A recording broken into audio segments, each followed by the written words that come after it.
So it's been a little while since we had an update on Big U, the king of the Rolling 60 Crips in Los Angeles, who's currently facing a very serious indictment that involves all kinds of racketeering, you know, alleged murder of one of his son's friends or a younger guy that was signed to his label, all kinds of extortion. But apparently now we're hearing one of the wildest stories in this whole situation, as apparently he was also putting the extortion methods onto Future, and they're saying that they might have actually chased him through the airport or pressured Future. It's crazy. So it's all come out in this new paperwork that's just dropped, right? And there's some very interesting stuff in here. This is basically kind of an update with some new, basically it's a superseding indictment, a second superseding indictment. And they're saying that he might have tried to rob Future, extort Future, tried to kill a witness, all kinds of stuff in here that really is extremely damning and just crazy, all right? But particularly over there's a few new things. Obviously, there's this video that's going around of him where they're saying that he basically was making sure people check in if they're doing movies in the hood and stuff like that. But there was this section that was apparently very, very, very fascinating, okay? So they're saying that basically there's like 25 new overt acts in this, all right? But one of them, apparently they're talking about Future. So he's identified as NDC in this document, but he's identified as a Grammy award-winning artist. And said they were trying to collect money from him for a associate in Detroit. And this basically explains, it says, for years, members and associates of the Big U enterprise extorted victims through actual and threatened force, violence, fear, and intimidation. So when a victim refused to pay, defendant Henley, Big U, reacted violently. Over Act 36, on or around 2014, defendant Henley approached NDC, a Grammy award-winning artist, in order to collect money for an associate from Detroit. In Overt Act 37, in or around 2014, after NDC refused to pay and ceased answering Big U's phone calls, defendant Henley and his associates committed violence against him and his associates and security for failing to show respect and pay money. It says in or around 2014, a few days after Big U and his associates stomped out, NDC, they're saying this is Future, all right? I mean, wait a minute, okay? NDC is very, very specific. I mean, yeah, NDC is very specific, and that is his name, Nevadius Demon Cash. So that's your boy Future, right? So they apparently stomped out Future, and then a few days later, they chased him through the LA International Airport in an attempt to further intimidate him and collect money. Doing crimes at the airport is one of the dumbest things that you could possibly do, I would say. That is insane.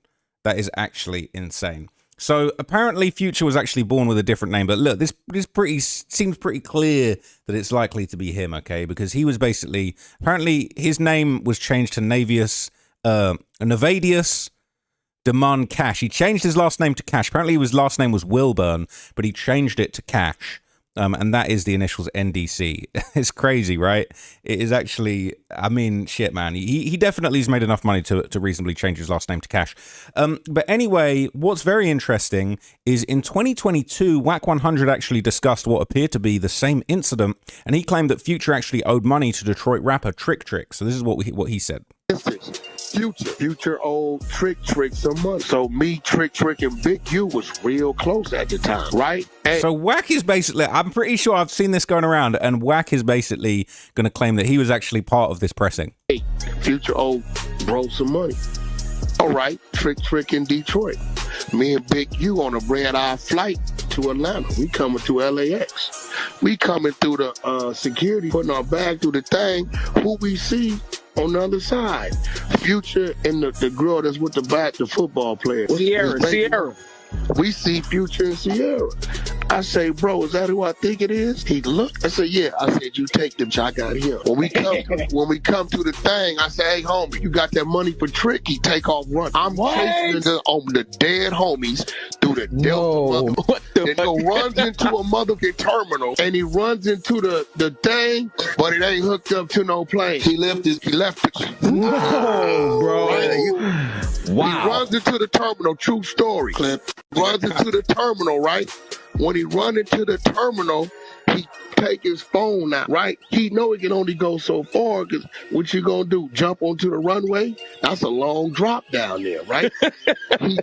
he throws the phone at me on speaker. All I hear is Stunner voice. He say, Wack, it's me, Stunner. Talk to me. I say, Stunner, I'm busy right now. He said, yeah, but I don't want you to be, nephew. What the going on? I say, oh, trick a bag, man. He can't be in our backyard and he owe bro a bag. Either he gonna pay or he finna get up and then he gonna pay, right? Trick at home sleep. He don't know what's going on. He in Detroit, right? He say, Wack, my word to you, I'll pay the debt. Let him be.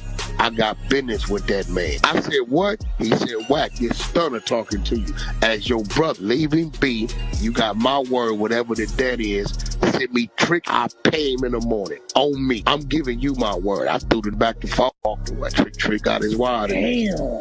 This real shit. What I'm saying, but what I'm saying is like, that was like, it was a real table at one time to where we knew what was going on, knew everywhere, in every region, to where we knew what was going on, right? And we was gonna move it if we saw you. And our squads knew if they saw you at a hookah lounge or a club. It been times where niggas like, hey, well, I ain't gonna say no names, such and such at the club, lock him down. Them to go over there 20 deep to their VIP.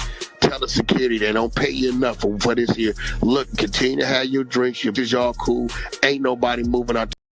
So that was when Wack was cool with Big U. And before you guys call me a snitch, right? This was big news back then. This is DJ Academics reacting to it. It said Big Wack had Pluto doing the dash with 165,000 views. It's been known. The story or the facts emoji? Listen to this shit, people. Y'all gotta listen to this shit. Look at this. I can't fucking believe it. Here we go. So look, I ain't got to play you what was said, but you know this is a real thing, right? This is a real thing that was alleged, okay? And Academics reacted to it. Everyone gave their opinion on it, okay? People saying it's not true. If Future ran, there would have been a video of it. He was just trying to catch his flight, all right? Like, look, we don't know, okay? But what is interesting, okay, is at the time when this all kind of came about, okay, this guy who is now, he's relevant all of a sudden again because of his beef with Youngboy, Doughboy, one of Future's flunkies, I guess, one of the FBG, you know, steppers, he basically publicly responded to Wack's allegations, and Future was in the comments laughing, so they responded at the time. Niggas start off just lying, though. Niggas start off just lying, though. Niggas say, what's the one bitch name? The singer bitch.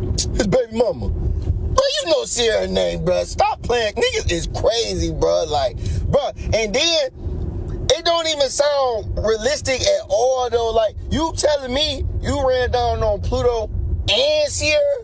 Oh, you's a bad motherfucker. Oh, this nigga crazy. Niggas start off just lying. So this kind of went viral on Reddit at the time, all right? Bear in mind, this is nothing new, but now it's officially in an indictment, which is crazy. So this was the Atlantology subreddit reacting to Wack saying that he chased Future through the airport because he owed rapper extortion king Trick and Birdman paid the debt. All right, Stunner. People saying dudes believe Future Hendrix was getting extorted. LOL. They're saying then Big U said it was cap. Wack just says whatever BS going to put him in the headlines. He's not even respected out here in Cali. Well, Wack wasn't capping after all, was he? They're saying don't say Cali, it's an LA issue. Y'all be letting this dude run around and say anything untouched. Still untouched. Only person that tried to touch him was Big U. And as we know, Wack had a showstopper. People saying, does Wack got any... This is all just Wack slander, okay? We're not having it, right? Hard to believe Future was running, maybe walking briskly to get away from a truck driver asking for money. So I don't know why he's always capping. You can't chase no one in an airport when it was there. This is the thing. A lot of people have called out Wack for lying, and it always... Well, not always, but it often ends up becoming truth. It says that's what happened. It says it really happened. They stomped him out and chased him through the airport. Stamped, merched, facts. Okay, of course it's a lie. When have you ever known Birdman to pay any debts? All right, that is funny. Yeah, that's crazy. Okay, that is crazy. So it was true. It did really happen. Now, what is interesting is this indictment, it adds a few more things to the mix. Okay, it basically adds further allegations involving women who were allegedly transported from Los Angeles to Las Vegas for the purposes of S work. As well as identifying two questionable charitable donations. So it says defendant Henley paid to transport women from Los Angeles to Las Vegas for the P word.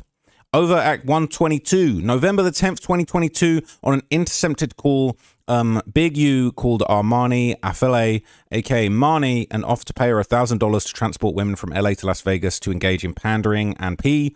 November 10th, 2022, same day, on an intercepted call, Afele asked Big U how many girls I need to bring. He said, "That's on you." She told him, I'm about to bag some bitches, guaranteed. You already know I don't play no games. He sent $1,000 via Zelle to rent a car to transport them from LA to Las Vegas. She sent photographs of the women she was bringing. That's crazy. On November the 18th, Big U sent another $500 on Zelle for the trip. And November the 28th, on an intercepted call, she asked Big U how many girls he wanted her to bring for him and the homies. January the 5th, 2023, on an intercepted call between Big U, Afele, and another person, Big U said, "Remember when I told you I'd be in Vegas? That's her. She gonna make every bitch get naked right there. Bitch, get naked. Give my brother some head right now." Crazy. That's what they had going on. January the 7th, 2023, on a series of intercepted calls, defendant Henley asked Afele to bring girls, and she said she was on her way. She got 7 girls. January 19th, 2023, on an intercepted call, Big U said, "Talk to my little homeboy in Vegas." He told her to talk to his little homeboy in Vegas who needed some girls. And she said how many girls are needed. She sent a text message saying, "I did try to get you to fuck Big U for money." That's interesting.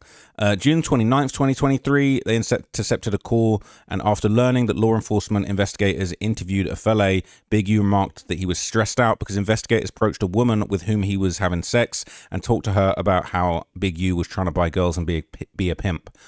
On June 30th, 2023, there was an intercepted call where Big U said, "Shit, so you gonna get me and say my crime is sending girls money for sex? Is that my crime?" And then they're saying he defrauded donors making charitable contributions to Developing Options and other purported non-profits intended to help the community. So on January the 14th, 2019, Developing Options deposited an $80,000 check from Donor 8, a Grammy-winning rapper's apparel company, that it was not meant to benefit defendant Big U personally. I wonder who this Grammy-winning rapper apparel company is. Ooh, okay, there's a theory. So between January 29th, 2019 and February 22nd, 2019, Big U then wire transferred $69,000 of the donation from Donor 8 into his personal bank account for his personal use. It's crazy just to think like you're going to get away with this stuff forever, you know? But, you know, Big U came up in a time where all this technology wasn't so widespread. It says on May 17th, 2019 and May 23rd, 2019, respectively, Donor 9, a non-profit on behalf of its financially sponsored project, Californians for Safety and Justice, wired Developing Options $10,000 to support youth athletic programming and $20,000 to further education around collateral consequences of convictions, neither of which was to benefit Big U personally. But on May 29th, 2019, Big U wrote himself a $10,000 check from the donations of Donor 9 for his personal use.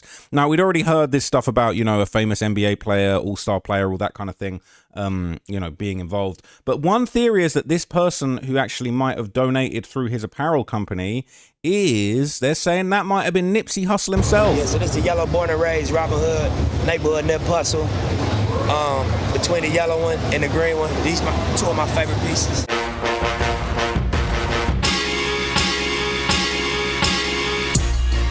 I don't know if this music's going to be allowed, so I'm going to be a bit more careful. Wait, that wasn't. I don't know who this is, but they big and with a blue hat on. For Complex News, I'm Pierce Simpson here at the Robin Hood activation at Complex Con for year 3. To my right, this guy needs a little introduction, but Nipsey Hussle in the building. How you feeling, man? Yeah, what's up? I'm feeling good, man. Complex Con 2018. Yes, sir. Yeah. Nipsey, it's been a big year for you, man. We're here at the Robin Hood activation. The movie's in theaters on November 21st. Right. You do merch like no other artist. You've done merch for a long time. Right. But with this particular collaboration, this merch here is going towards a nonprofit. Can you talk about that a little bit? One of my close friends and one of my... Oh boy. All proceeds will support Developing Options. Developing Options, Inc. is a non-profit organization beginning in 2004 to give the youth of the 77th grid zone in Los Angeles, California, choices beyond gang violence, drug crime, through advocacy, education, resources, training, and development, and sports and extortion. That's crazy. So there it is in black and white. It's not a theory. That's true. Mentors. Big U has a foundation called Developing Options. Basically, it's about offering other options for young kids in Los Angeles and gang areas beside gangbanging. I'm with the. That's actually crazy that was included. All right, I'm kind of shocked by seeing that. So very, very interesting stuff. Okay. In addition to that, the indictment would actually expand on some of the alleged role that Big U actually had in this dispute with Nipsey Hussle. So we kind of see a little bit more here. It says defendants Henley, Robinson, and other Big U Enterprise members and associates continue to attempt to solidify the enterprise's control over the community. Said members and associates of the Big U Enterprise continue to engage in violence in furtherance of the Big U Enterprise and boasted about the Big U Enterprise's reputation for violence and its illegal activities to instill fear in, intimidation of, and control over the community. So it says in or around 2011, defendant Henley, Big U, requested music equipment in the possession of Hermes Joseph Ashkodom, aka Nipsey Hussle, which led to a dispute. In or around 2011, Nipsey Hussle released a diss song entitled You Don't Got a Clue. Now, this is all stuff that I talked about previously, being a strong theory between them and the beef between Big U and Nipsey Hussle. Obviously, Big U, don't got a clue. I think we've not really seen this expanded on in detail until now, as far as the feds making it official that they agree with this theory. So it says, according to Big U, he perceived this to be about him and targeting him. So in or around March 2011, after the release of the diss song, Big U picked up Nipsey Hussle to discipline him, to give him a DP for the rap song, because he said, basically, he said he was a scrapper, not a rapper. He ain't clapping back on Wax. He said, I'm going to give you a discipline, I'm going to give you a DP. And then in or around March 2011, Nipsey Hussle's brother, Black Sam, refused to allow Nipsey to be disciplined by defendant Henley. Now, there was reports that he pulled a strap, might have fired in the air. I'm surprised that we're not hearing more details about that. But there was also more details about sort of the backstory on threats that Big U allegedly made to a dispensary owner, identified only as AW. But we kind of heard this extortion method and all kinds of stuff that he was extorting and trying to turn over, grey market dispensaries, sending people like Loose Cannon in there to rob the place, then giving people stuff back, demanding protection money on an ongoing basis. So this says on April the 15th, 2023, on an intercepted call, Big U told Robinson to tell AW, a supposed dispo partner of Big U, that if AW didn't pay him money, he better shut that mother effing shop down. On April 15th, 2023, an intercepted call between Robinson, Big U, and AW, they would confront AW and state that AW ain't going to do shit in the city because he had disrespected Big U and Robinson. Same day, they were also observed on a recorded call where Robinson and Big U told AW he was not going to talk to AW anymore, and instead, Big U and Robinson were going to come see him. Same day, they intercepted a call with him basically telling AW, Big U telling AW, you're going to pay me for those phone calls or I will be going to jail, goddammit. And then again, on the same day, conversation was recorded saying, if you want to F with me, my N-word, I'll spend my entire life to make you regret effing with me. That's terrifying. I'm not going to lie. That is actually terrifying to have to deal with that. And so the last thing I'm going to tell you that's kind of newish that we've not really heard, there was a reports basically alleged that Big U had actually attempted to arrange for a witness to be harmed or killed in the midst of this trial going on. It says defendant Henley solicited inmates to kill or harm victim one to prevent victim one from testifying against Big U Enterprise members at trial. So he's trying to kill the snitch. This is really, really bad. On June the 10th, 2026, so not that long ago, like a month and 2/3 ago from today, it says Big U asked about the layout of the housing unit where the defendant Henley believed victim one was located. On or before June 10th, 2026, Big U offered to pay 2 inmates to kill or harm victim one to prevent him testifying against Big U Enterprise members at trial. That is just such a bad look. And like that really goes to show that like I don't think this case is going to go too well for him if those are the lengths that he is allegedly stooping to try and get a positive resolution. Unfortunately, Big U, he seemed to kind of rule the streets with an iron fist for many years, and I think now with all of this surveillance on him, he's going to really struggle to find a way out of this. So I'll keep you guys updated on this case, on this trial. I believe it is going to trial last. We heard that he was representing himself. I don't know if that's really true. That's what's going to happen. I couldn't imagine him actually getting up in court and representing himself. But regardless, I will keep you guys posted on any news that I have. But that's crazy, man. Future. Chasing Future down. That's crazy. Wack 100 was really chasing Future down. It's merged. It's on legal paperwork. All right. So Wack was telling the truth. Once again, Wack was telling the truth. But anyway, I'll leave it there. I hope you found that useful. I'll see you in the next video. Peace.